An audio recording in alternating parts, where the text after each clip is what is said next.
আসসালামু আলাইকুম সম্মানিত ভিউয়ার্স ও সাধারণ নাবিক ভাই ও বন্ধুরা, সবাই এতদিন নির্বাচনের ক্যাম্পেইন করছেন, ভাই সিল মারো, ভাই সিল মারো, অমুক মার্কায় সিল মারো। সিল মারবো কোন জায়গায়? অমুক মার্কার মাঝখানে। ভাই আমরা আজকে এই স্লোগানটার বিপরীত, আমরা আজকে সিল মারবো কিন্তু মেঘনা নদীর মাঝখানে, কারণ আমরা সেলমারি মেঘনা নদীর মার্কায় এবং আজকে আমরা আছি মেঘনা নদীর মাঝখানে। এখানে মেঘনা নদীর মাঝখানেই আমাদের সিল মারতে হবে, কারণ আমাদের ভোট দেওয়ার মতন কোনো স্পেস বা বাংলাদেশের নাগরিক অধিকার থেকে আমরা বঞ্চিত। ধন্যবাদ সবাইকে। তো যে যেখানে পারেন, যার পছন্দ সেখানে সেই মার্কাই সিল মারবেন ইনশাআল্লাহ। আমরা দোয়া করি আপনাদের জন্য।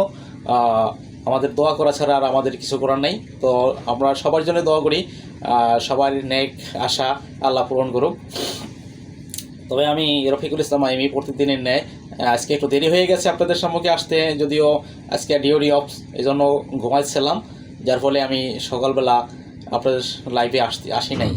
কারণ প্রতিদিন তো আমি সকালবেলা লাইভে আসি, কারণ আমার 7টার পরে ডিউটি শুরু হয়। এই জন্য আমি ফজরের নামাজ পড়ার পরেই কিছুক্ষণের মধ্যে আমি লাইভে আপনাদের সামনে আসি এবং প্রশ্ন উত্তর নিয়ে কথা বলি।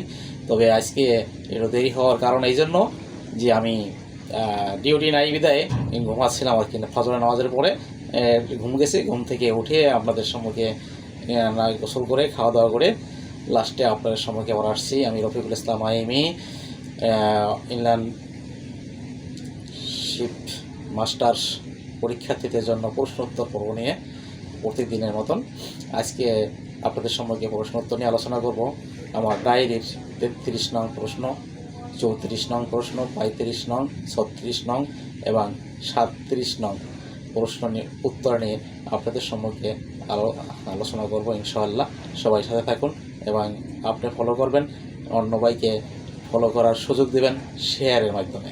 হয়তোবা এ থেকে দু একটা প্রশ্ন আপনার কাজে লাগতেও পারে। এখানে আমার এখানে 410টি প্রশ্ন সংবলিত আমার ডায়েরিটা। এই ডায়েরি 410টি প্রশ্ন নিয়ে আমি আপনাদের সম্মুখে লাইভে আসবো নিয়মিত ইনশাআল্লাহ। অবশ্যই আপনারা আমার লাইভের মাধ্যমে এই 10টি প্রশ্ন পেয়ে যাবেন, 410টি প্রশ্ন পেয়ে যাবেন। আর অনুগ্রহ করে কেউ হোয়াটসঅ্যাপে বা মেসেঞ্জারে প্রশ্ন চাইবেন না। ভাই এতগুলো প্রশ্ন টাইপিং করে দেওয়ার মতো সময় আমার কাছে নাই। যদি আপনাদের প্রয়োজন হয়, মনে করেন যে প্রশ্নগুলো যোগ উপযোগী বা বর্তমানে কমান পড়তেছে, তবে আপনারা ফটোকপি করে নেবেন। এটা সম্পূর্ণ বিনামূল্যে দিয়ে থাকি আমরা, কারো কাছ থেকে প্রশ্ন নেওয়ার জন্য কোনো বিনিময় মূল্য নেই না। এটা কম্পিউটার দোকানে রাখা আছে, ওনাকে ফোন দিলে উনি আপনাকে ফটোকপি করে পাঠিয়ে দেবেন। তবে হ্যাঁ, ওনাকে তার ফটোকপির চার্জ এবং কুরিয়ার চার্জ দিতে হবে এখানে প্রশ্নগুলো নিতে হইলে অবশ্যই। কিন্তু আমরা সাধারণত বিনামূল্যে এটা ওখানে রেখে আসছি। আমি এই প্রশ্ন উত্তর পর্ব কখনো কারো কাছে টাকার বিনিময়ে বিক্রি করি না। তো অনুরোধ করব, আমাকে কেউ ফেসবুকে বা মেসেঞ্জারে বা হোয়াটসঅ্যাপে দেওয়ার জন্য অনুরোধ করবেন না। এটা এত বড় প্রশ্ন, এতগুলো প্রশ্ন টাইপিং করে দেওয়ার মতো সময় নাই বা এত সময় আমার হাতে নাই। হ্যাঁ, আপনি যদি একটা প্রশ্ন পরীক্ষায় আসছে, আপনি হয়তো সেটা জানতে চাচ্ছেন, ওই প্রশ্ন একটা বা দুইটা প্রশ্ন যদি আমাকে বলেন, তবে আমি আপনাকে মেসেঞ্জারে টাইপ করে দিতে পারি বা হোয়াটসঅ্যাপে টাইপ করে দিতে পারি, অথবা আমি এটা ফেসবুকেও সাধারণত দিয়ে দিই। যদি কেউ বলে তো আমি ফেসবুকে দিয়ে দিই ইনশাল্লাহ। আমার ফেসবুক আইডিটা ফলো করবেন, ওখানে নিয়মিত পাবেন, লাইভ প্রোগ্রাম হবেন, ভিডিও হবেন, ইনল্যান্ড মেরিন ইঞ্জিনিয়ার, তারপরে ড্রাইভার, মাস্টার, সুগানি, গিরিজার এবং কি বিট্যাক সহ ক্লাস 5-4 প্রশ্ন আমরা সাধারণত দিয়ে থাকি। কারণ আমি সবগুলো বই বিক্রি করি, তো বইগুলো আমার কাছে আছে। প্রশ্ন করলে আমি বই থেকে প্রশ্নের উত্তরটা সংগ্রহ করার চেষ্টা করি। যাই হোক, আজকে প্রশ্ন নিয়ে আলোচনা করি। আমার 33 নং প্রশ্ন ডায়েরির ভিতরে, যেটা প্রথম প্রশ্ন এখন, কয়লা লোড এবং আনলোডের সময় আপনার সহকর্মীদের নিরাপত্তা কী দেবেন আপনি ইনচার্জ মাস্টার হিসাবে? কয়লা লোড এবং আনলোডের সময় ইনচার্জ মাস্টার হিসেবে আমি আমার অধীনস্থ সকল নাবিকদেরকে মাস্ক ব্যবহার করতে হবে এবং ভেন্টিলেশন ব্যবহার করতে হবে। আমার নাবিকদেরকে অবশ্যই পিপিআই পরিধান বাধ্যতামূলক করতে হবে। পরবর্তী প্রশ্ন, 5 মিটার ড্রাফট কতটুকু লোড নেবেন। আপনার ইনচার্জ মাস্টার আপনার জাহাজটি 5 মিটার ড্রাফট আপনার কতটুকু লোড নেবেন। 5 মিটার ফ্রিবোট একটি জাহাজের কতটুকু লোড বা পণ্য বহন করতে হবে বা পারবো সে সম্পর্কে জাহাজটির আকার এবং ডেড ওয়েট বা হাইড্রোলিক টেবিলের দিকে নির্ভর করতে হবে। সেজন্য আমাকে জাহাজটির রোড লাইন চার্ট অথবা হাইড্রোলিক টেবিল, সেখানে ড্রাফট বিপরীত জাহাজের মোট ওজন ডেড ওয়েট নির্দিষ্ট করে দেওয়া আছে, সেখান থেকে দেখে আমি 5 মিটার ড্রাফট কতটুকু লোড নেব তা ব্যবস্থা নেব। পরবর্তী প্রশ্ন, ফ্রিবোট কি? নটিক্যাল বা সামুদ্রিক ভাষায় ফ্রিবোট হলো পানির উপরিভাগ ওয়াটার লাইন থেকে জাহাজের প্রধান ডেক বা মেইন ডেক বা সরু ডেক পর্যন্ত উলম্ব দূরত্ব, যেখানে সর্বনিম্ন বিন্দুতে পানি জাহাজের ভিতর প্রবেশ করতে পারে। এটি জাহাজের নিরাপত্তা ও স্থিতিশীলতা নিশ্চিত করতে বেশি ফ্রিবোট মানে ভালো নিরাপত্তা। পরবর্তী প্রশ্ন, ফ্রিবোট কোথায় থাকে? ফ্রিবোট সাধারণত জাহাজ, নৌকা বা কোনো ভাসমান কাঠামোর পানির উপরিভাগ এবং ডেকের উপরি প্রান্ত মধ্যবর্তী স্থানকে বোঝানো হয়।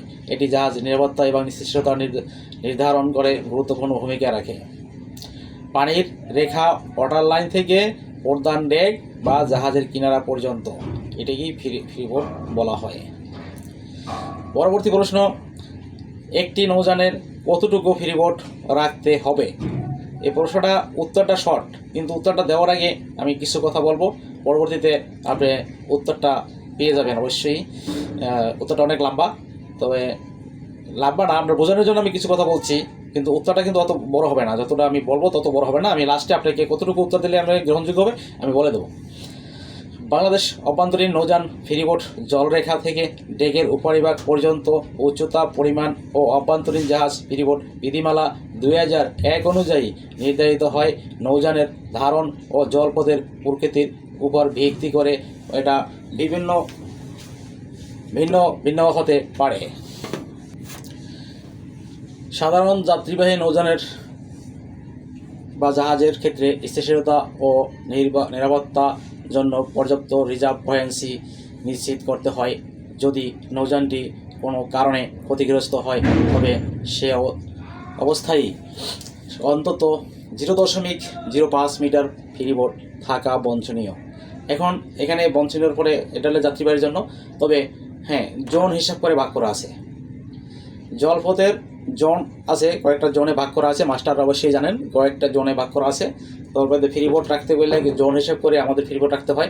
ইন্টারন্যাশনাল রোড লাইন কনভেনশন এবং সংশ্লিষ্ট বিধিমালা অনুযায়ী বিভিন্ন জোনের জন্য ফ্রিবোট নির্ধারিত থাকে।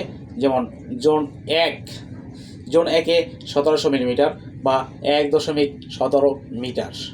জোন 2 1000 মিলিমিটার বা 1 মিটার।